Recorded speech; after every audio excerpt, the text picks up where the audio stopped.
Good afternoon. My name is Cesar Yok. I am the founder of the Bronx Institute for Urban Systems. Today is March 25th, 2020, and the presentation today is about the elements of systems planning. So I'm going to be listing each of the elements. The first element in systems planning, an urban space is a human-dominated ecosystem.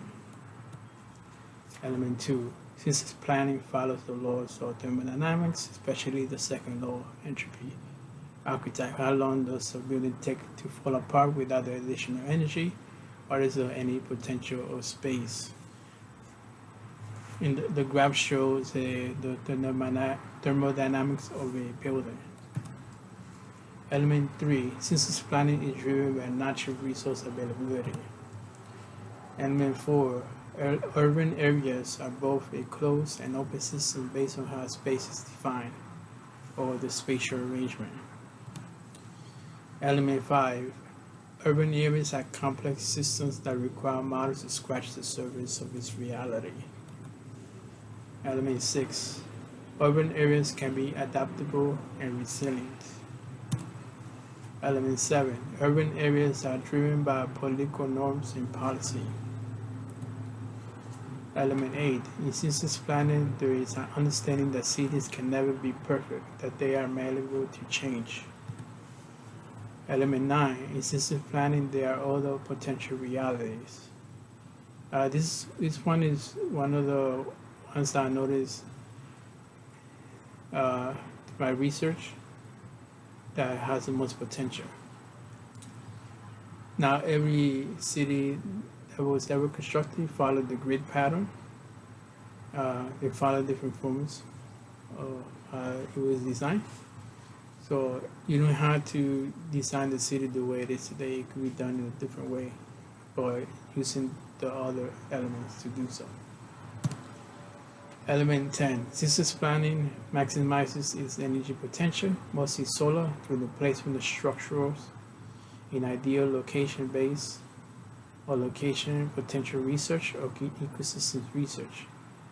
The grid has some flaws as to how much energy or sun building will get. So passive solar has some limitations in the grid system. So you need to be able to change the space in order to have more potential, energy potential in that area. Element 11.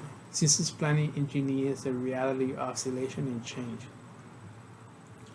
So in systems planning, you have to design for change, and oscillations means that it could be things could be very balanced for a while, and then something could happen, a perturbation, and it could be a lot of changes pretty quickly at that time.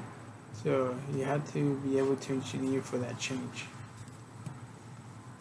Element 12. In systems planning, there is an awareness that design and plans are based on the local environment.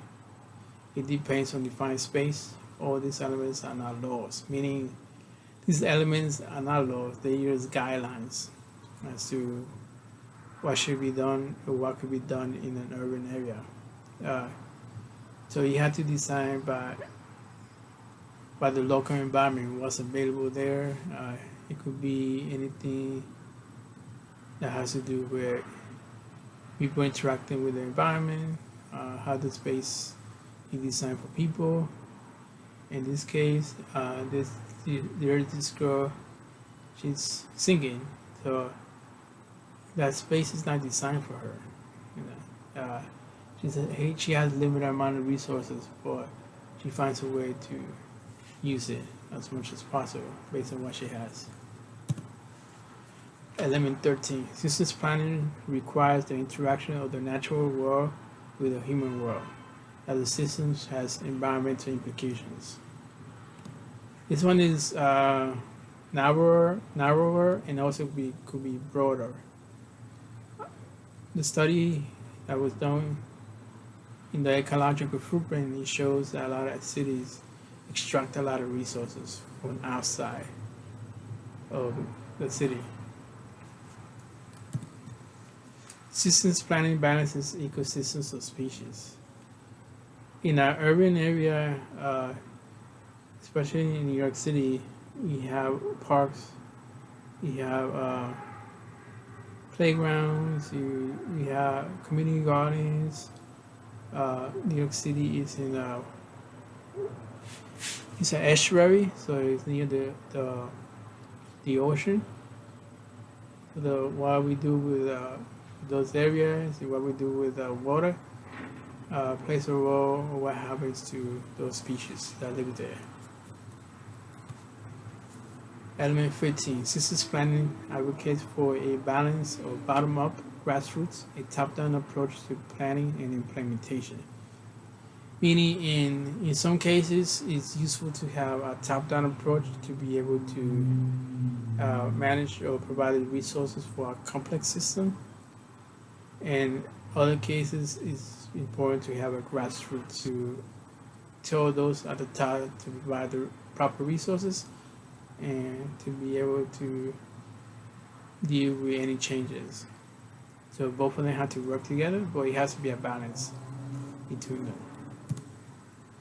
Element 16. Systems planning develops a set of tools for short-term and long-term approaches to planning and designing cities.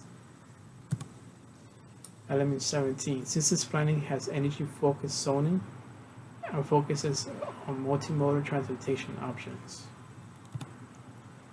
Element 18. Transportations for a variety of natural and human-dominated ecosystems. Though in cities, most of the transportation has to do with humans, but you also have all the animals that live there. So there has to be a form of them walking around or them being transported or having transportation that balances with humans. So they're not interacting, but they are living in the same space. Element 19. Systems planning uses ecological economics and biophysical economic principles to understand the economic implications of alternative solutions. Neoclassical economics has some flaws. So there are scientists and other researchers that are focusing on a different way of seeing economic systems. And later on, I will explain what is biophysical economics and ecological economics. Element 20. Systems planning uses systems models to understand the network and interactions of the elements. Meaning all these elements are piecemeal, but you have to be able to use systems logic to put them together in order to be able to understand what is happening in the urban environment and then seeing the implications of design and development. One of the major issues in the city, community Board 1, is a lot of these agencies tend to work in silos. They tend to work by themselves. They collaborate at times, but they use their own regulations, their own set of rules to do things. And at times that creates some problems for people that live in a neighborhood. And they don't deal with systems logic to be able to design some of these areas.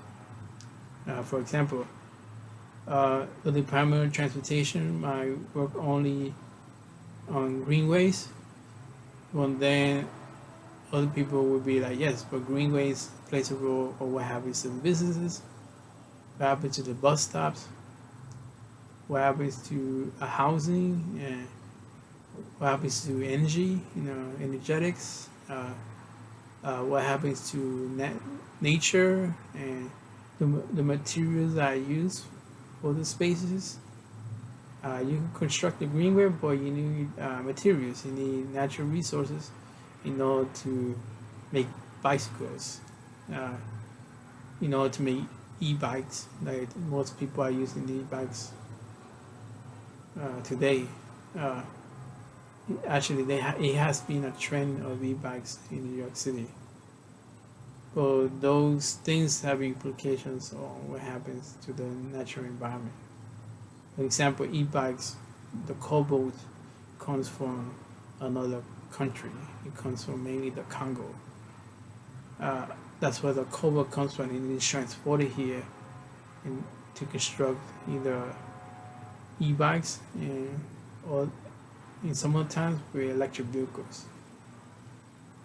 So how those things interact and what it does in the urban areas is important. So this element ties in all of them together.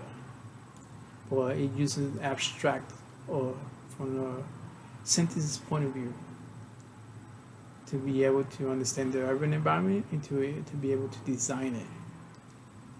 And again, this has to do with guidelines, or like I call elements. They're applicable according to the objective and the environment that you're in. And the final thing I would say is that the energy sectors that use the most energy sources are industrial, electricity, and transportation. Those account for almost 70% of the energy sources. So those areas need to be able to be renovated or finding innovative methods to be able to reduce the demand from fossil fuels to be able to run these sectors.